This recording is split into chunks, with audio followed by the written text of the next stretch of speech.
Welcome to UNCAGED.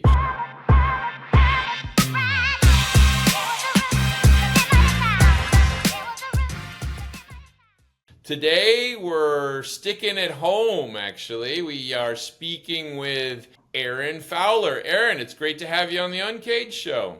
Hey, great to be here. It's great to be here. Now, Aaron is one of our own. Aaron is actually one of our senior client success managers here at Canary. He is also one of our resident gurus that's always looking at the new, the latest, the coolest, and really making sure that we're bringing customers at Canary the latest optimization techniques, the things that are actually impacting their online presence today. And what we wanted to talk to him about today is do a little bit of a deep dive on something that's kind of changed the world over the last couple of years, which is really machine learning. And we're specifically looking deeply at ChatGPT and wanted to talk about how that's actually impacting the way people look for information, discover information, learn about you, learn about topics, but really kind of learn about and impact kind of an executive's online presence. And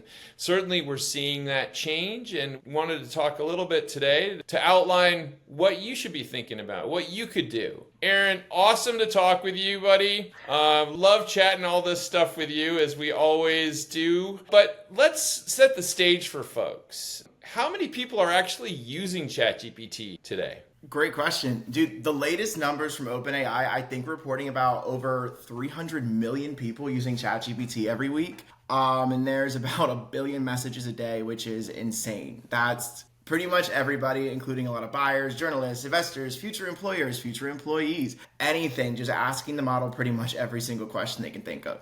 And, it's funny because obviously before ChatGPT, the world was Google-centric. If I wanted to learn something, know something, I'd go and you'd say Google it, right? It became its own verb, right? Google it. Now I guess people say maybe ChatGPT it. But are people really switching from search to ChatGPT? I mean, I think so. First of all, I've heard a lot more people say, I'm going to ask ChatGPT over I'm going to Google it a lot more recently, especially people in the more Gen Z demographic. But I mean, we still have Google fielding about 14 billion searches a day. So, I mean, they're not necessarily switching from Google to ChatGPT, but it's really making an impact. Actually, there was a report from One Little Web that was showing that AI traffic had jumped about 81% in the last year, while just regular Google searching and just search engines has dropped about, I think it was 0.5%, Wow. Which is crazy. We haven't really seen Googling something drop since it came out. So it's a really, really interesting shift that I'm sure we're only going to see more moving forward. I mean, let's lean in on that a little bit. So what do you think that spike actually means? I mean, I think that it means that people are, one, too lazy to go through a bunch of Google search results that may or may not be relevant. And two, I think it's way easier to ask a question to a robot that's going to just pull together all the information that's available and then spit out an answer for you. It can pretty much go through any piece of public info, anything that's getting published on the internet, get like the best answer depending on what the algorithm knows about like you as a person, but then also what it knows about the topic.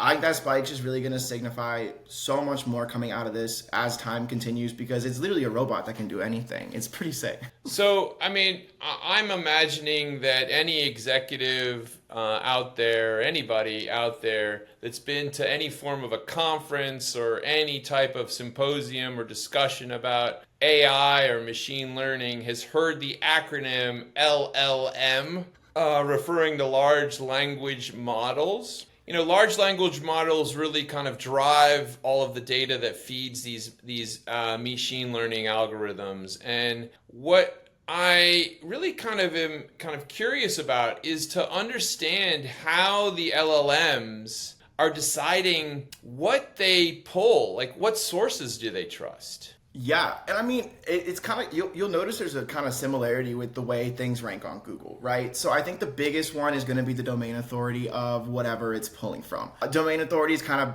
I guess, from 0 to 100, and Some of the biggest ones, LinkedIn's huge, especially for executives. It has a domain authority of about 98, 99 out of 100, and it's right next to Wikipedia. And LinkedIn is exponentially easier to be on and publish stuff on because Wikipedia is really, really strict. So it treats anything with a high domain authority as like a source of truth. These are going to be like your Forbes. This is going to be like your CNN, different like notable publications that have information that is like relatively verified.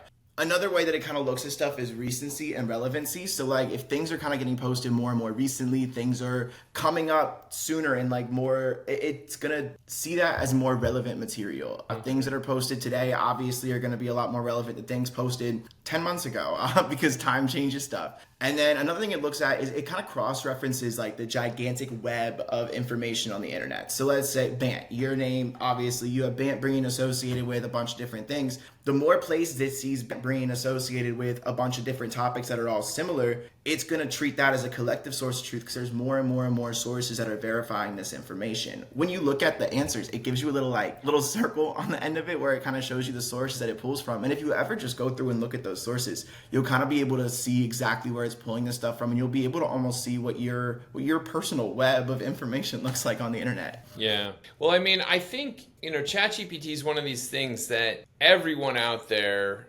executives, employees, college students, everyone is playing around with ChatGPT, using it in different ways, probably some way more than others. But certainly it's now, these numbers that we're putting out there and talking about in terms of the size of the audience and the usage level really shows that this matters. I mean, it's important. So if you're an executive out there, what should I be doing to feed the beast? Well, I think the most important thing that you could be doing, and probably the easiest place to start with making sure that LinkedIn looks nice and pretty. Make sure your headline looks really good. It has all the words you want to be associated with. Make sure your about section or like your bio has a bunch of stuff in there about yourself. The way that LinkedIn is structured, it really, really helps tell the algorithm exactly what it's looking for. And I think we're starting to see more and more as people are making, GPT wrappers. That's becoming a lot more relevant just to pull information really, really easily. It's also super important just to post 2-3 times a week, get your name out there on everything. Even getting active on other social platforms like X, Facebook, whatever it may be, just posting your name associated with like what you want to be known for, with like your level of expertise, what you're good at, what you want to talk about. That all feeds the algorithm everything.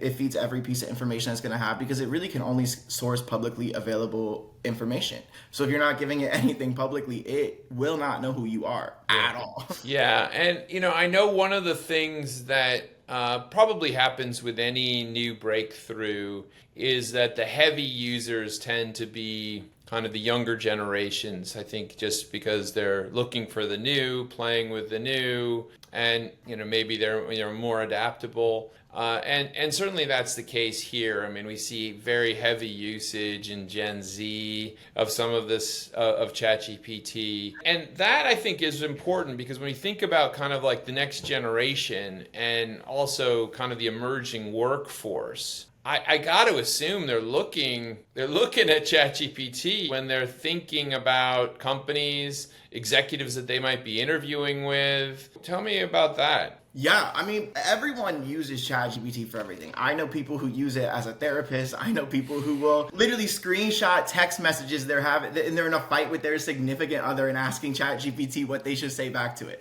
Like, people are using it for like literally everything. And I think assuming that people aren't also doing all their research on it is kind of a crazy thing to do. I mean, I know I personally, if I'm looking at anything, I'm asking ChatGPT, what do you know about blank? What do you know about this person? How does this person communicate?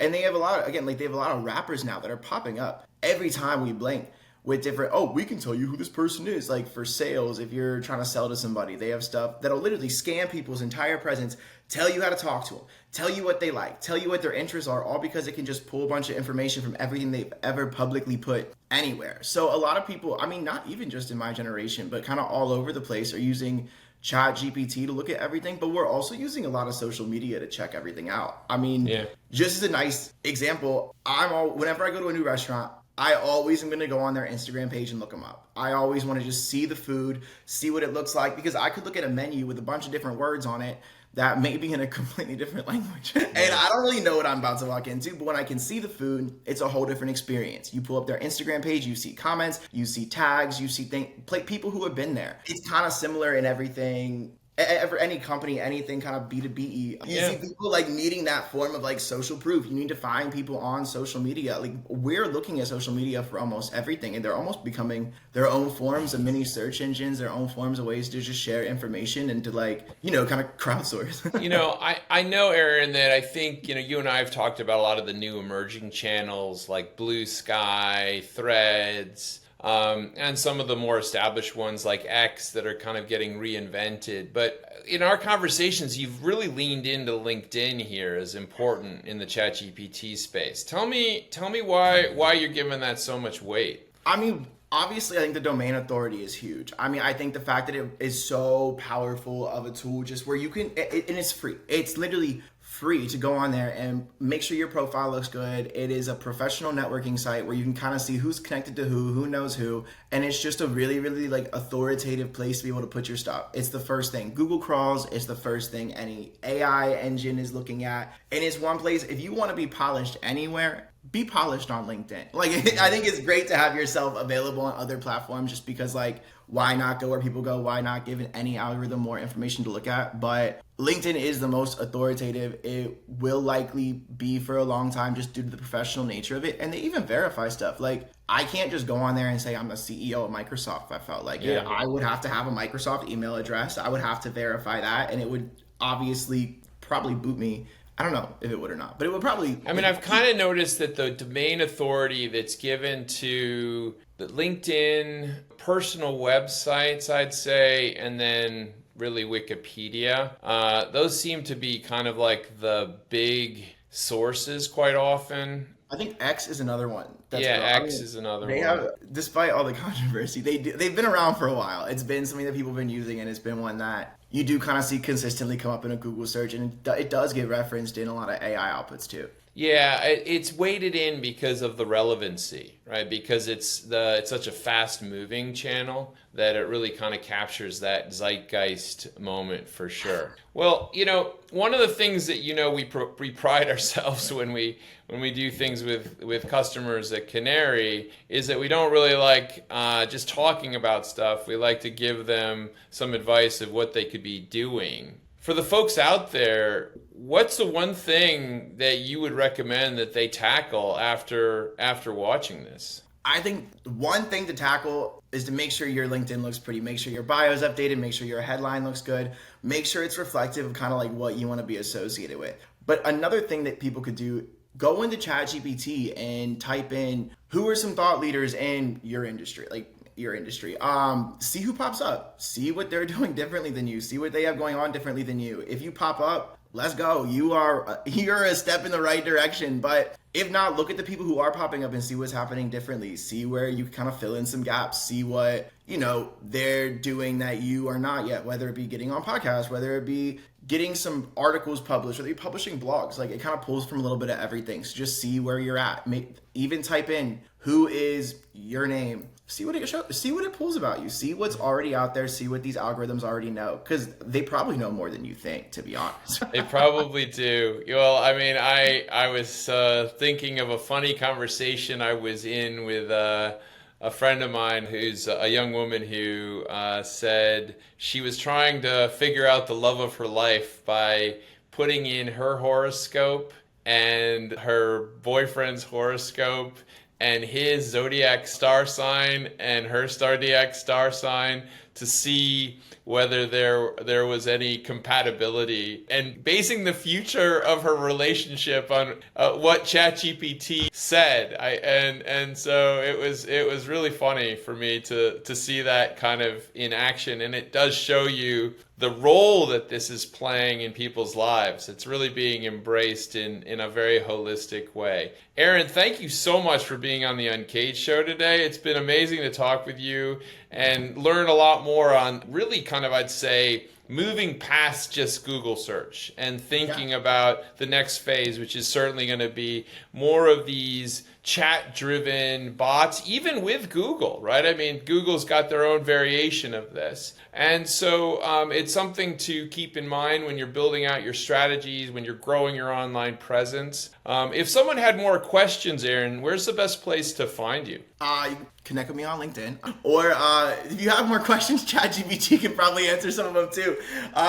Well, absolutely. Well, reach out to Aaron. Also, feel free to drop us a line at Canary anytime you want, www.canary.com. But great to chat with you about this, Aaron, and look forward to talking to you again about other emerging topics. Hey, I got you. I'll be looking forward to it. Cheers. Adios.